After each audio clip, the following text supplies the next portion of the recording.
On this episode of the Dubcast, part of the Round Ball Australia podcast network, the young Matildas have qualified for the 2026 Under-20 Women's Asian Cup in dominating fashion, sweeping their group in Tajikistan, whilst the Under-23's have a semi-final of the AFF Women's Championships to play for after a little bit of scare to open the group stages before romping home to finish in second place in their group.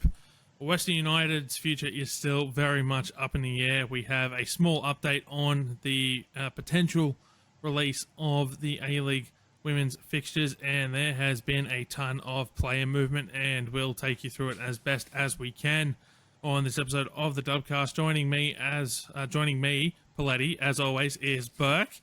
Can you tell that, to go inside baseball here, can you tell that we're recording at 10:30 on a Friday night? I mean, I can tell because that's what I'm currently doing. We'll find out if the lovely listeners can tell. Tragically, no more cat. I'm no longer cat sitting. That also means I have not been mauled in a few days, which is nice. It is. But yeah, a lot has been happening, but also like it's kind of like nothing's happening and then everything happens, and so we're here again to talk about how everything has happened after nothing has happened. Yep, and we're going to start in Tajikistan with the Under-20s. As I said, they qualified for the Under-20 Women's Asian Cup with 3 wins from 3 in their group. The plus 20 goal differential helped massively by a 14-0 win over Tajikistan to open the group, in which Sky Halmerick had a hat-trick in the first half, Sienna Saveska had a hat-trick in the second half, and then I've lost track of this list of how many other players scored goals, followed by a 3-0 win over Palestine, and then a 3-0 win over Taiwan. I don't want to talk too much about the games themselves, Burke, because it's sort of like kind of expected, I guess. You know, you see these sorts of groups, you expect it to happen. I mean, like I was excited to wake up because the game against Tajikistan was like a 3 a.m. start here local, or 3 a.m. here in Australia. I think it was like 10 o'clock local time, and so I was like, okay, I'll wake up, I'll watch this. And within 10 minutes, I'm just kind of like, oh, this is going to be one of those games, isn't it? And sure enough, it was. That I was just kind of like, yeah, okay, you're going on in the background while I do other stuff. And sure enough, just watched the goals and like, yeah, it kind of told the story of the game. But I wanna look at this from a more holistic perspective with, you know, qualifying in Asia specifically, and I understand this is not a problem that's necessarily unique to Asia, as we see lopsided scorelines all the time in qualifying for various different tournaments around the world. But I was having a look through the 8 groups of qualifying. None of the last place finishers won a game, and of the 8 groups, 6 of the 8 didn't even register a point. North Korea finished top of their group with a plus 36 goal differential, including a 15-0, a 10-0, and an 11-0 victory. Vietnam finished top of their group with a plus 14 goal differential. Australia with a plus 20 goal differential. China with a plus 21 goal differential. Japan finished with a plus 32 goal differential. Uzbekistan and Jordan with plus 16 and plus 11 goal differential in Group G, and South Korea with a plus 15 goal differential. That's a lot of double-digit goal differentials for 4-team groups. I don't believe that automatic qualification is the answer, particularly at an age group level, when if you look at, and I'm used just the young Matildas as an example here, but their competitive football is Asian Cup qualification, the Asian Cup itself, and then if they qualify, the World Cup.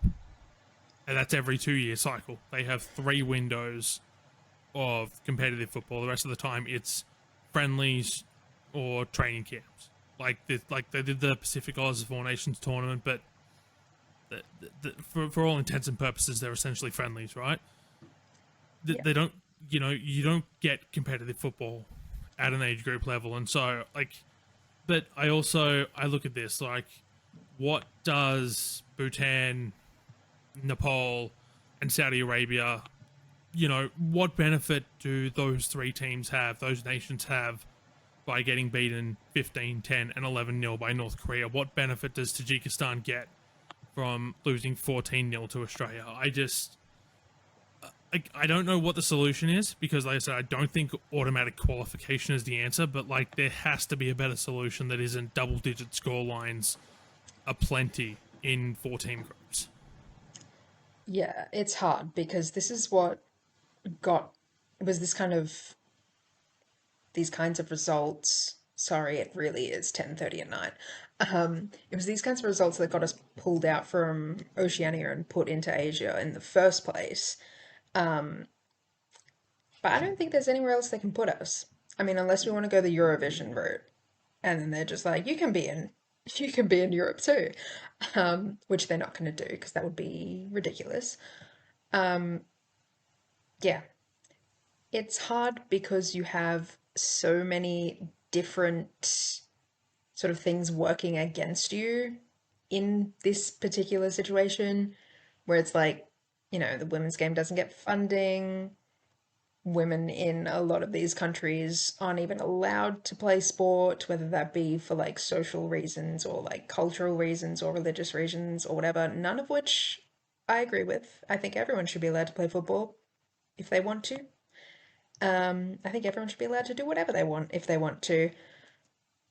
And yeah, like it's a huge combination. Or is it really a combination? Shall we just call it what it is? It's misogyny and sexism on a global scale, where lots of these countries don't care. And like, sure, it's great that they're fielding teams, that they're doing something, but it really exposes the sort of difference in the progress of women's rights within different countries. Because you can see just how different the quality of the football is in places like Australia compared to these countries. And you don't have to be like there are countries that are doing really well that you wouldn't, expect to be, like North Korea, and that I'm making a huge generalization there, but they do have a very big focus on sport there, I feel, for different reasons. So it can be done. Like you can be very successful in sport, even if you aren't, a huge, like powerful nation, inverted commas there, like, Australia is.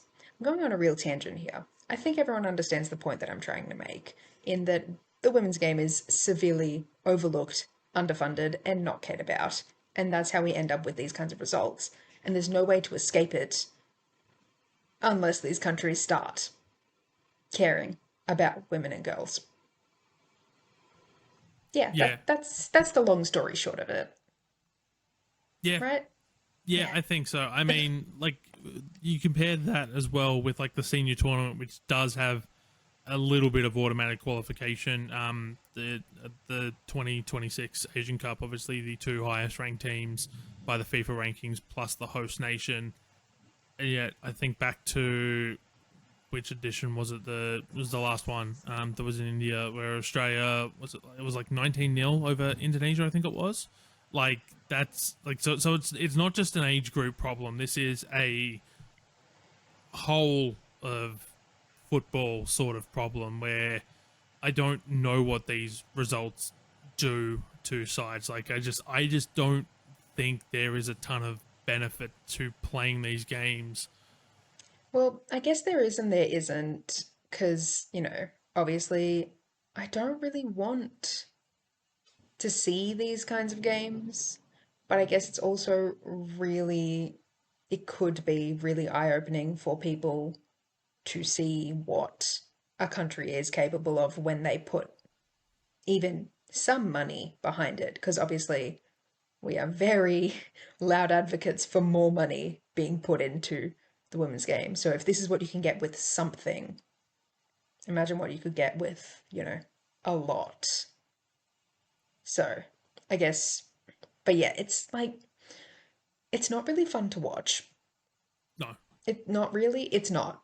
And also, yeah, we don't tend to benefit too much because you don't get any sort of real, or you don't get enough kind of practice for your defense and your goalkeepers because they just kind of end up standing there, or they go, you know what? I'm not going to be a defender anymore. I'm going to play striker because they can and they've got nothing else to do, so they might as well. I don't know. Yeah. Yeah. I mean, like I said, I don't know what the solution is. I feel like there needs to be a middle line between, like, the competitive fixtures need to be played, but also, like, we don't need these lopsided competitive fixtures where the results determined before a ball is even kicked, essentially. I know at the like in ice hockey at an international level, when they have their world championships at the top division level, is what they'll do is they'll have two groups of, I believe it's 5 teams off the top of my head, but like group 1 automatically qualifies for the knockouts because it is the 5 best teams in division 1. The 3 best teams from, the other groups, of group B, qualify, and then 9 and 10 are left to play the relegation playoff game. And like that, but essentially, like, you're playing for seeding, right?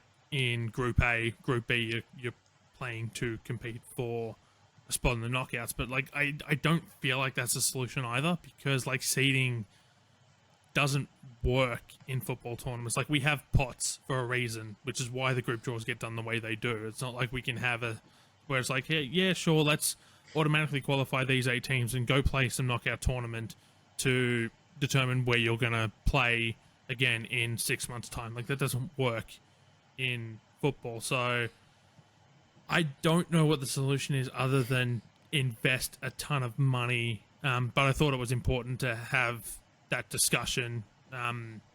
If you've got any solutions, get in the comments, let us know. I'd absolutely love to hear your thoughts if you've got a solution for what is a If problem. you can find the answer that isn't a metric ton of money, we would love to know. I personally don't think an answer exists that isn't that. And other than money and like huge societal change amongst the way women are viewed, if you can give us something other than that, would love to hear it. I probably won't agree, but I'd love to hear it. Yeah, we would love to hear it indeed. So if you think you have an answer, get in the comments. We'd absolutely love to hear it. But we'll switch gears a little bit now. We'll stay with international football, though. We'll go to the under-23's, who are playing their first game since Tony Gustafsson was in charge of the national team. They are currently in action at the MSIG Serenity Cup, previously known as the AFF Women's Championship. And the under-23's started with a 2-1 loss to Myanmar, where they never really got going in that game before a 1-0 victory over the Philippines, before rounding off the group stage with a 9-0 win over Timor-Leste, which sees them facing Vietnam, who in the semi-finals, the host nation, Vietnam, who went 3 from 3 in their group with a plus 14 goal differential, with 6-0, 7-0, and 1-0 wins in their group stage. I want to focus on one particular game from the group stage here before we look ahead a little bit to the semi-finals, and that was their 1-0 win over the Philippines. They had more than 70% of the ball for the entire game, yet they only managed 8 shots, 6 on target for the entire 90 minutes, which until like the last 5 minutes where they forced a double save out of Olivia McDaniel, looked like it was going to be 6 shots, 4 on target. And the only reason they won this game was because Alana Yanchevsky said, I'm not losing this game. I'm going to score us a goal, and she did. And it was a very good goal, very well taken to get past Olivia McDaniel. The question I want to sort of more discuss is it's a bit of a thought that I've had that I was posting on Blue Sky for a bit as well around this game is obviously this is not Joe Montemuro coaching it, but it is Joe Palacides, and he's very much giving us a look and an understanding of what Joe Montemuro wants to do and is trying to drill it into these under-23s so that way if they need to come up to the senior side they can. Very much looking at it through that perspective, but like it just seems it's so obvious on how to beat Australia right now under this system where it's essentially low block, park the bus, hit on the counter, and you might get lucky. I mean, I don't know, like possession-based football doesn't mean anything if you can't score or break down a low block, and Australia struggled to do that through the opening 2 games of this tournament, and they got their rhythm against Timor-Leste, but it's also a 9-0 scoreline. There's a massive gap there, which raises back the question of going back to the Indonesia result from the 2022 Asian Cup. It just seems like if Australia is going to work with this idea of possession-based football, unless there is a massive skill gap, it's just so hard for the sides to execute it and actually find success. So one of the thoughts I had was yes, Australia scored just before the break, and in tournament football you take the goals however you can get them, but it still doesn't scream inspiring football the way that they've set themselves up. 77% of the ball for 4 shots with 3 on target is absolutely dire football in terms of the way that they set themselves up, in terms of the way that they performed. And I think if that's the sort of football based on what we've seen in this tournament, I understand the under-23s are not the senior side and they're not the ones that are going to contest the Asian Cup in 6-7 months' time. But if this is the way they're looking to play, I'm very, very concerned for this tournament that they're going to get to a must-win game and they're just absolutely not going to be able to break down a low block. And we're going to get a repeat of South Korea circa 2022, and the Matildas get eliminated. And yeah, I don't know. Maybe, the October window is going to come around and they're going to, they're going to absolutely run the pants off the 2 sides they face, one of which is Wales. We'll get into that a little bit later. And, all these fears are allayed and they just disappear into the ether. But, there's just this nagging thought at the back of my mind that, yes, the Matildas don't need to win the Asian Cup, but they still need to qualify for the World Cup. And that means to guarantee yourself you need to make the semi-finals, because I don't think I can sit through 90 minutes of whatever this is against a side who's just going to park the bus in order to achieve qualification. Yeah, I noticed that a lot watching these games where other teams were just they were going to sit back, they were going to find a quick counter, I saw a lot of balls over the top and us just getting exposed by some speedy forward that their only job was to do that. Um, yeah, yeah, it's all gonna be very interesting. I get what they're trying to do, and not what they're trying to do. I get what they're doing. That's what they're doing. I get it. But we kind of need a win. And we kind of need this football to work. I kind of feel like that first game against Myanmar, those goals were crazy from Myanmar, especially the second one. Like that was just bizarre. Um, and I also feel like maybe our starting 11 wasn't the best starting 11 there. We definitely looked a lot better against the Philippines, and the last game was what it was. So I feel like we are going in the right direction. and that is clearly obvious. But yeah, the game against Vietnam is going to be a whole different beast. You look at their results compared to the results that we've been pulling. The fact that it's also their home tournament, that stadium is going to be rocking. Like that's going to be a sellout, if not like very close to. So they're going to have a lot going against them, the under 23s, but I have faith in them. I have faith in these children. They can do it. They have to. I really need them to.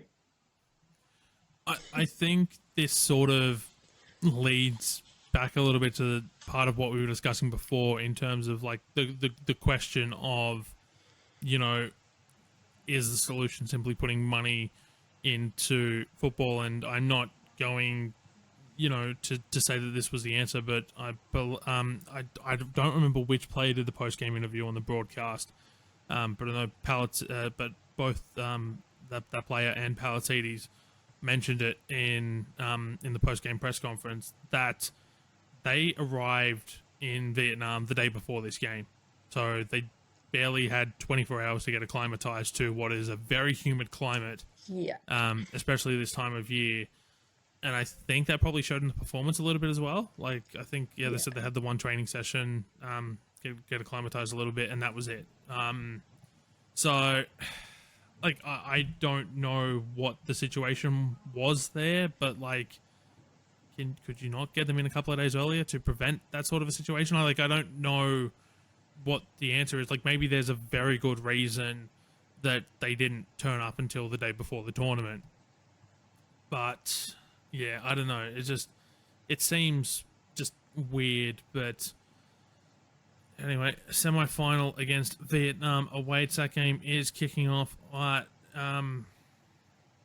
I believe it's 11 p.m. Australian Eastern Standard Time here in Australia on Saturday, the 16th of August. So if you're listening to this on the day of release, that game is tonight.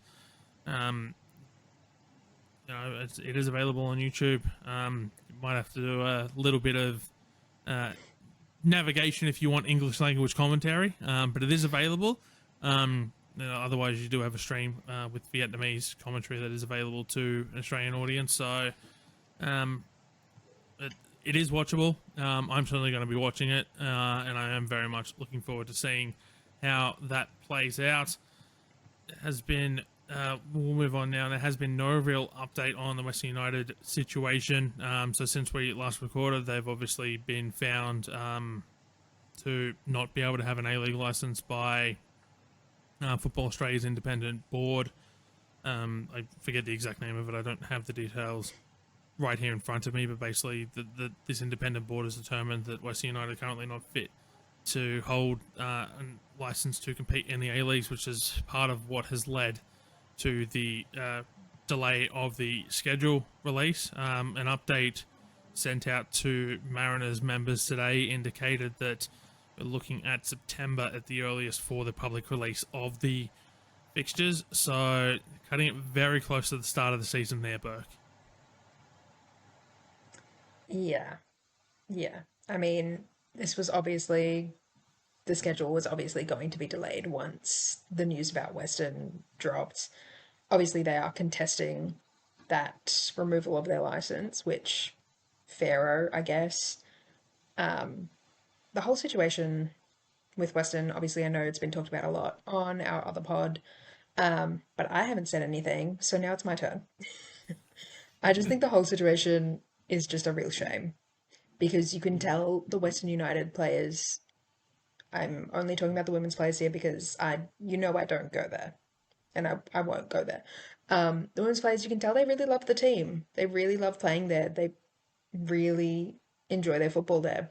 So for it to all have kind of come down like this to this is really awful. And the last thing that I want, or that any of us want really, is to see a team fold. We can't really afford that. I feel for the number of professional players that we have, we kind of need all of these spots.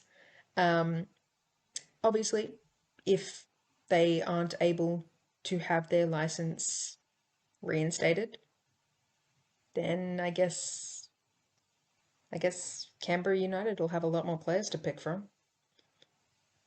Is that a silver lining? I mean, it's tough, right? Because Like nobody wins. Nobody no, wins. But also, if they can't be found to provide a professional environment, they can't have a license. So we can't they can't just be given back their license because we want there to be a team.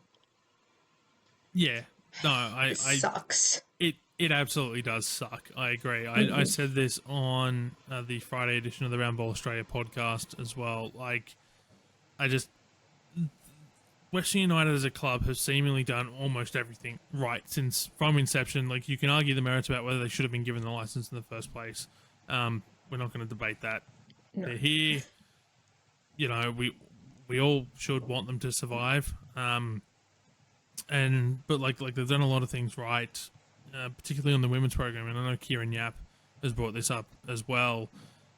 You know, they picked a ground to play out of, their women's team. You know, was it the most easily accessible? No, but they picked a ground and they stuck to it, as opposed to playing at 7 different grounds, which is what they've done for the men over the years.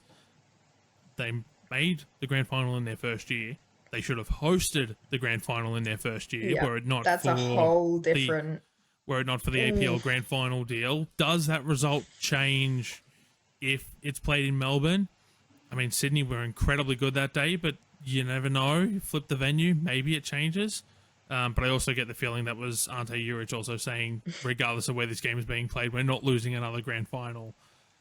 So maybe it doesn't change, but like if they get to host that grand final, what does that do to the fan base? Does it create newer fans, more fans? If they win that grand final, like they would have won the men's grand final the year before, into a women's grand final victory, 2 grand final victories in 2 years across the club is certainly nothing to balk at. Maybe everything changes there, who knows? But like they've been very consistent with their approach to the women's program. I don't believe they've missed finals. Did they miss finals last season? I don't remember off the top of my head. No, I think they made finals. Like, I don't believe they've missed, like, they haven't missed the finals in the club's history, right? Like, on the women's side, at least, you know, it's only been, I think, 3 years, I'd say. 3? Yeah, 4 maybe. 3 years. Time is an illusion. Time It is an doesn't matter. illusion. It's been a few years. Yes. But, like they've done incredibly well, and so, you know, from that perspective, I'd love to see them continue, because it's very clear that they're trying to do the right thing. And again, also, as I said on the Round Ball Australia podcast, so apologies if you have to listen to this again, but if you don't listen to the Round Ball Australia podcast and you're just listening to this, like, I'm not going to go down the path of, you know, discussing the merits of capitalism and all of that, because, like, this is part, like, Western United are part of a larger capitalistic project that is falling apart around it, essentially. And it's certainly not the only football club around the world at the moment that's suffering from the ills of capitalism in sport. Not even the only one in this country. Exactly. Like, so, you know, but that is genuinely a discussion for another day. So one we're not going to get into here, but I think, yeah, we all just want what's best for Western United, and ultimately I believe that is their survival. And hopefully, you know, the appeals process delivers that, because to lose another A-Leagues team in the 21-year history of this competition, you know, they've already had 3 men's sides fold. Can we really afford to have another, you know, club fold? I don't think so. I think that puts the game into a very dangerous state in this country, particularly when you look at the ongoing situation with Canberra United, where they've been bought another year by government intervention, but as we said on the last episode of the Dubcast, Capital Football made it clear that this was the last year they were running it, so they need to have an owner and fast. But yes, moving on, the Matildas will face Wales for the first time in the October window. It's going to be 2 games in Europe. The second game in that window has not been announced, but yet another new opponent for the Matildas, Burke. very exciting. I'm very much looking forward to Jess Fishlock. and seeing her do Jess Fishlock things. Obviously, I hope we still win, duh, but I am very excited to see Jess Fishlock. Yes, I think that is something that everyone should look forward to, particularly if you weren't blessed by her present when she was captain coach of Melbourne City What a time. during the early days of Melbourne City in the dub. The fixtures, as we sort of touched on a little bit with the Western United discussion, that looking at September, obviously the whole ongoing situation amongst plenty of other things has delayed the release of the fixtures. So if you're wondering where the fixtures are, that's why they haven't been released yet. These things take time, particularly when you're dealing around the future of a club. So hopefully we get them soon, because I have some away days that I would like to start planning around the Asian Cup in particular, given that my away days will be very, very limited this year because of said Asian Cup. I'll move on to player movement news now, and one that we forgot to mention on our last episode, in part because I had forgot it had happened, because Melbourne Victory never put out a release about it. But Nikki Flannery re-signed with the club and then immediately went out on a short-term loan deal to a club in Cyprus to play Champions League football, Burke. Yeah, slays. Honestly, get to go to have a holiday in Cyprus and play Champions League football. Like, what more could you ask for? And she's coming back. Like, this is like whatever deal she had to do to get that over the line, I applaud her for it. Euro summer, football, Champions League football, absolutely crushed it. And gets to come back for Australian summer. Yeah, killed it. I hope she goes well. Don't have to experience winter anywhere in the world. That sounds fantastic. Great stuff. Well, move on to Sydney FC. Mackenzie Hawkesby has inked a deal to stay at Sydney FC for the upcoming season, whilst the club has also signed Tiana Robertson, adding a third player to their goalkeeper room, which consists of Heather Hines and Sophia Fante. I have to admit I was quite puzzled when Newcastle chose to let Tiana Robertson go. And I'm also somewhat puzzled by her signing for Sydney, but I mean, I highly rate her as a goalkeeper. So I don't know how much game time she'll see this season, but I mean, Mackenzie Hawkesby staying at Sydney, Burke, how good? Very good for Sydney. Not very good for literally anyone else. But yes, congratulations, Sydney. You win this round, I guess. And Sydney also announced the signing today, as of the day of recording, Friday, of Jodie Lukekel, I think is how you pronounce her name, signing from Spokane Zephyr in the USL. I'm not going to pretend like I know a lot about this, other than what was in the press release, and that she is a 28-year-old forward who is apparently quite good at football. That's usually how they come to us. They're pretty good at football. Yeah, I didn't know we could do that. I didn't know we could sign players from that league. Usually we're just sending them over there. So that's really good. I'm really glad that we've managed that, especially considering she's probably taking a pay cut. But hey, come enjoy the Aussie summer. Go back and tell your friends to leave that lame second-tier league. Come play here. Come play here. It's so much better. You'll see. You'll see. Just don't get heat stroke while you're playing, and you'll be fine. I could go off on heat stroke in football. And to be fair, So could I. I might to end this episode. We'll see how we're feeling. Perth Glory have also made 4 re-signings: Georgia Cassidy, Grace Johnston, Naomi Thomas, Gina Murray, and Onyineti Zog, all sticking with the club. I mean, some good, solid business for Perth there, Burke. Yeah, it was really sort of Perth's whole season last year was, or last season, I should say, was really disappointing. They got really hard done by with injuries, so I'm hoping we can see some injury-free football from Perth. I think everyone low-key is hoping for that. Yeah, so should be good, provided the injuries. Yep. I would like to see an injury-free season out of Perth, because that side under Stephen Peters could do a lot of damage, and it's something that, as an NPL Women's New South Wales truther, I would very much like to see a lot. Ava Piazza is heading to the Brisbane Roar.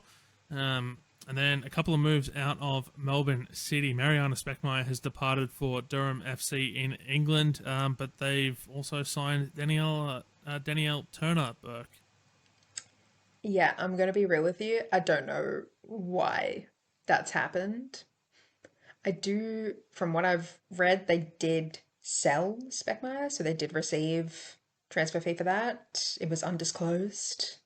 Tell me the figures. Hey, I want to know the numbers. I will take, as I said on the Ramble Australia podcast, and I'm pretty sure I said I want to know on the last podcast, I will take undisclosed as long as they scrap the phrase club record fee, because I'm getting sick of hearing that one. I want the numbers. Yes. You can have your undisclosed. I would like the numbers, please. Show me how many zeros are there. I want to know.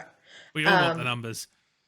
But yeah, an interesting move from her. I'm glad that City managed to get money out of her, because obviously I believe she was on a 2-year deal and this was the completion of the first year. But does give room for younger players or players that have gotten less minutes to get some game time this year round. Particularly I'm thinking of Amelia Macris, who didn't get to see much of the field, but potentially could now. The signing of Turner has me a lot confused, because she's a defender and a left-sided defender, which, unless, well, they clearly know things that I don't, but City aren't planning on keeping Rosbacken and Apostolakis? Is someone on the way out? Or what's going on? Yeah. I would love to know, because it doesn't make sense otherwise. Yeah, maybe the club is just, they're preparing for something that, I know they're playing Champions League football, but, that also doesn't add that much to the season where you need 3 left-sided defenders, because you've still got Stoddy and Otto. Yep. Unless Flanich is leaving, but that doesn't make sense, because why wouldn't you get? I don't know. I'm not going to try and make sense of it, but yeah, I'm sure there'll be a press release that's hitting our inboxes in a couple of weeks, and we'll just be like, "That's why they've done this." Yes, this makes sense. Connecting the dots. I'd love to connect them right now, but they won't let me. So, press releases. I'd love to see them. Please let it make sense. And then the last one that I want to touch on is Alana Murphy and Sarah D'Apollonia leaving the Melbourne Victory to head to SC Sand in Germany. If you don't know that team name, don't worry. I don't think nobody does. I don't think 90% of A-League women fans knew that name before it was announced. 90% is quite let's conservative. Be serious. Yes. Let's be serious. Nobody knew who this club was. People still don't know who this club is. And I mean no offense to any of the second-tier German fans that may or may not be listening to this podcast, but we simply don't know you. What are you doing here? 2 Frauen Bundesliga side. I don't get this move. I know Kieran Yap said that Alana Murphy is very much a player who beats her own drum, and she gave up a World Cup spot at the under-20s to just take the off-season off, which seemingly has worked out fantastic for her. It did get her a senior national team call-up out of that. So maybe she knows something we don't, and given that she has to, or she better player in the move. But I just can't imagine a world in which second division German football is leaving Melbourne Victory and the A-League women. There has to be something here. Because I can't imagine SC Sand is offering a full-time contract. And if they are, what is the situation in Germany that a second division club where can offer a full-time contract that the A-League women can't? So I don't know what's going on here. I imagine we'll get an interview and an explanation at some point, possibly during a Matildas camp. I just right now this move is so baffling and so confusing, and I don't get it and I don't like it. Yeah, the mind does boggle at this. When I saw it announced, I really like what's that meme? I think it's Kiki Palmer where she's like doing the lie detector test and someone puts a picture of some guy in front of her and she's like, I'm so sorry, but I've never seen this man before in my life. That's what I was thinking when they said sand. Who who are you? What are you? Why are you? Uh, I have so many questions.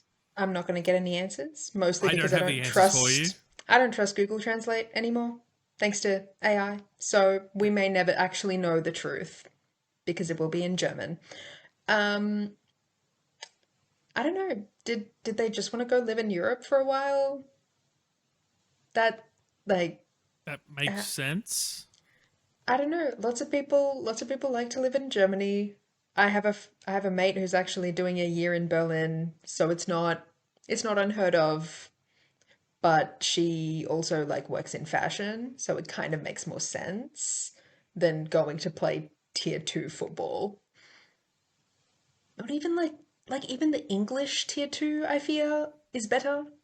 Yeah, Maybe it's not. Maybe we're just making horrific generalizations because we don't actually know that much. But I fear we do know. I fear we do know. I'm very I confused. I'm very concerned, and I'm very sorry to the Victory fans.